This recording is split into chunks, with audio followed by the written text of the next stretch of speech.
Waktu Umar bin Khattab radhiyallahu anhu melihat atau mendengar berita Nabi SAW sakit keras dan akan meninggal dunia, dan pada saat itu sudah meninggal dunia, Nabi SAW sudah meninggal ceritanya. Lalu banyak orang simpang siur, yang mengatakan Nabi sudah meninggal, yang mengatakan belum. Umar bin Khattab waktu itu sulit menerima keadaan.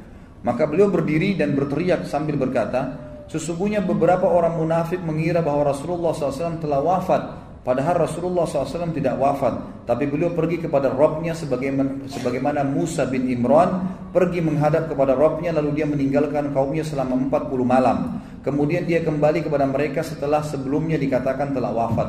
Demi Allah, Rasulullah SAW pasti kembali. Sungguh, beliau akan memotong tangan dan kaki orang-orang yang mengatakan bahwa beliau telah wafat. Ini disebutkan dalam Ibnu Hisham, juga Ibnu Ishaq, dan diriwayatkan oleh Ibnu Sa'ad dalam Tabaqat dan disahihkan oleh Ibnu Hibban. Jadi Umar bin Khattab itu sangat panik, dia mengatakan itu. Maka orang jadi ragu, takut dengan Umar bin Khattab. Umar sambil menghunuskan pedangnya. Pada saat itu Abu Bakar pun belum datang, dan orang-orang menyampaikan kepada Abu Bakar, hai Abu Bakar, datanglah melihat Nabi SAW. Kami tidak tahu beritanya dalam rumah di kamarnya Aisyah. Tidak ada yang tahu simpang siur meninggal atau tidak. Dan Umar bin Khattab sedang marah, mengangkat suaranya ya di depan rumah Nabi SAW dan mengancam siapapun yang mengatakan Nabi SAW telah meninggal akan dipenggal lehernya. Maka Abu Bakar pun datang lalu masuk ke rumah Nabi SAW, tepatnya di rumahnya Aisyah, anak beliau. Aisyah lagi ada di situ, lalu bertanya, bagaimana Rasulullah? Kata Aisyah sudah meninggal. Lalu dilihatlah oleh Abu Bakar, dilihat Nabi SAW sudah meninggal. Lalu Abu Bakar mencium kening Nabi SAW, kemudian menutup dengan kain dan memastikan Nabi SAW sudah meninggal. Lalu Abu Bakar berkata, sungguh wahai Rasulullah, engkau telah merasakan sekarang lebih tentram daripada sebelumnya. Lalu keluarlah Abu Bakar. Abu Bakar mengucapkan kalimat yang jelas ya, yang beliau mengatakan amma ba'd ya, beliau teriak dengan suara keras waktu itu memanggil, mengatakan Umar lagi mondar-mandir pegang pedang nih. Kata Abu Bakar, wahai Umar, tenanglah, ala rizkika, tenanglah. Umar tak mau dengar, dia nggak tahu kalau Abu Bakar yang ngomong nih. Enggak, pokoknya dia tetap sampai Abu Bakar, waktu itu ada dua riwayat, menepuk pundak Umar. Waktu Umar melihat langsung Abu Bakar langsung dia duduk mendengarkan. Riwayat yang lain dikatakan Umar nggak mau, mondar-mandir, dia tetap marah gitu kan, dalam kondisi dia tidak bisa menahan dirinya. Maka pada saat itu orang-orang pun pada saat lihat Abu Bakar mengurumuni Abu Bakar, meninggalkan Umar waktu itu, karena orang sudah takut sama Umar pakai pedang, gitu kan. Sementara Abu Bakar datang dan mau bicara. Abu Bakar terkenal dengan kelembutannya.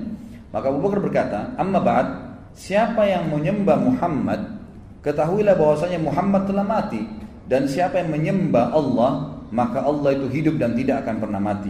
Lalu Abu Bakar membacakan ayat A'udzubillahi minasyaitonirrajim, wa ma Muhammadun illa rasulun qad khalat min qablihi ar-rusul afa in mata aw qutila qalabtum ala aqabikum wa may yanqalib ala aqibihi falan yadurrallaha syai'a wa sayajzillahu syakirin.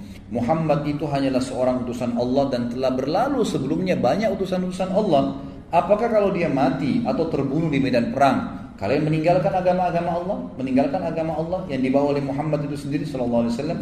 Siapa yang meninggalkan apa yang telah dibawa oleh Muhammad sallallahu alaihi wasallam itu, meninggalkan kebenaran, maka tidak akan berbahaya bagi Allah. Allah tidak butuh dengan dia, dan Allah akan membalas orang-orang yang bersyukur.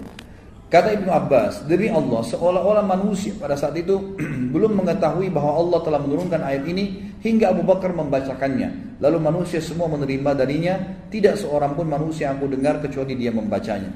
Ibnu Musayyib rahimahullah berkata, Umar berkata, demi Allah, begitu aku mendengar Abu Bakar membacanya, aku langsung lemas. Kedua kakiku tidak mampu menyangga tubuhku sehingga aku jatuh ke tanah ketika aku mendengarkan dan aku mengetahui bahwasanya beliau sudah wafat sallallahu alaihi wasallam. Tapi ini kisah bagaimana kedudukan Umar atau posisi Umar pada saat menghadapi matinya Nabi sallallahu alaihi wasallam. Tapi yang bisa diambil pelajaran adalah bagaimana beliau mendengar pada saat datang ayat langsung tunduk. Umar bin Khattab langsung mendengarkan firman Allah Subhanahu wa taala.